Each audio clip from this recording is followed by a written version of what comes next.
Bonjour tout le monde, Kirby pour une nouvelle vidéo impression sur un jeu terminé. Tout comme les deux précédentes vidéos, nous allons nous intéresser sur un jeu Wii U. Une nouvelle fois, je viens de terminer le jeu Game & Wario, qui était sorti à la base en juin 2013. Terminé d'une façon très rapide, parce que le truc c'est que le contenu de celui-ci est pas franchement top. Bon, après on se serait douté puisque c'était un party game, donc un jeu composé de mini-jeux. Entre dans le monde loufoque de Wario et ses amis. Pour jouer aux 16 jeux, tu n'as besoin que d'une seule manette, la Wii U Gamepad. Marqué juste derrière. Tire des flèches, touche en rythme, photographie les suspects et tant d'autres choses. Touche, tourne, amuse-toi. Une jaquette qui donne vraiment envie en regardant celle-ci, mais qui n'est pas franchement au rendez-vous quand on commence à tâter de ce jeu. Car en effet, quand on regarde le devant de la jaquette, avec Wario dans sa tenue de la série WarioWare, on peut s'attendre à une abondance de mini-jeux, micro-jeux, tout aussi loufoques l'un que les autres. Mais cependant, le jeu a été renommé Game & Wario car il ne ressemble pas du tout à un WarioWare, justement. Nous allons voir maintenant les points positifs de cet opus. Le gros point fort de ce jeu reste les fonctionnalités du gamepad bien exploitées. Chaque mini-jeu a sa propre maniabilité. Par exemple, vous devez bouger votre gamepad pour diriger Ashley, vous devez regarder votre gamepad et utiliser le doigt sur l'écran pour pouvoir tirer des flèches. Vous avez des jeux de rythme à utiliser. Il y a de bonnes idées mises en place pour ce jeu. Bien entendu, qui dit Wario dit WarioWare et Game & Wario dit forcément univers délirant. Et l'esprit loufoque a bien été retransmis sur ce jeu, ce qui fait un peu le charme de cette série-là. Le souci, c'est que je ne vois que ces points positifs sur ce jeu. Oula, ça présage rien de bon pour la note finale de ce jeu. Car en effet, le gros point noir de ce jeu reste la durée de vie minime. On fait le tour genre en 1 heure voire 2 heures.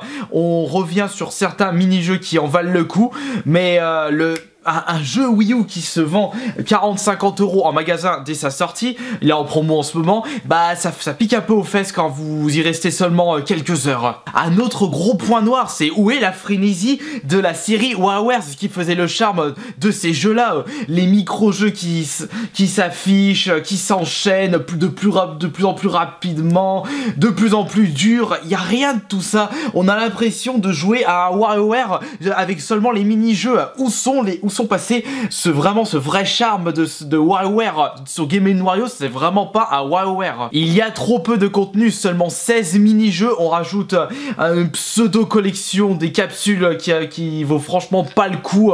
Quelques mini-jeux multijoueurs et c'est tout. C'est vraiment rien du tout par rapport à des jeux WarioWare. Et en plus, beaucoup des mini-jeux sont sans saveur et sans intérêt. On a vraiment pas envie d'y retourner. Je prends par exemple Pirate, on nous prend franchement pour des gros débiles. Le jeu de tir à l'arc, ça va 5 minutes. Le ski, bah, je trouve ça laid, je trouve ça nul. On a quoi aussi qui est assez mauvais?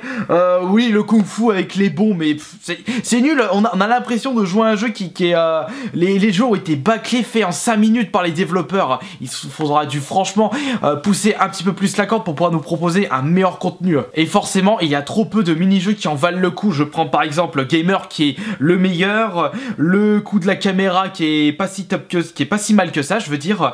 On prend le mini-jeu avec Krygor, s'il s'appelle bien comme ça, le scientifique, où vous devez essayer de faire des formes géométriques pour pouvoir avoir un maximum de points. Le petit côté scoring est bien pensé, mais le problème c'est qu'il faut au moins que les mini-jeux soient intéressants et il y en a trop peu sur ce jeu. Je lui mets comme note en finale, je dirais 9 sur 20 pour ce Game & Wario. Très déçu de cet opus, je m'attendais à beaucoup mieux de la part de Nintendo. Franchement, on peut remarquer une dégringolade de la qualité de la série WarioWare.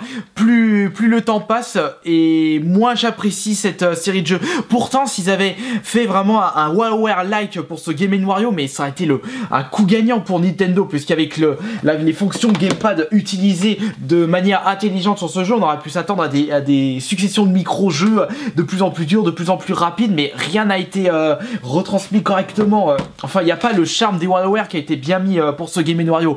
Pourtant, il y a des mini-jeux qui en valent le détour, comme je disais, Gamer qui fait grandement penser à la série WarioWare. Ils auraient franchement dû mieux exploiter ce concept. Peut-être qu'ils auraient voulu changer de tactique Nintendo pour pouvoir proposer quelque chose d'original, d'inattendu, mais ce n'est pas du tout le cas pour ce Game & Wario. Donc en bref, on a l'impression d'avoir un WarioWare sur Game Boy Advance, mais avec seulement les mini-jeux disponibles, comme Jump Forever, Paper Plane ou Skateboard. Et forcément, il en manque beaucoup pour que ce jeu soit un must-have pour la ludothèque Wii U.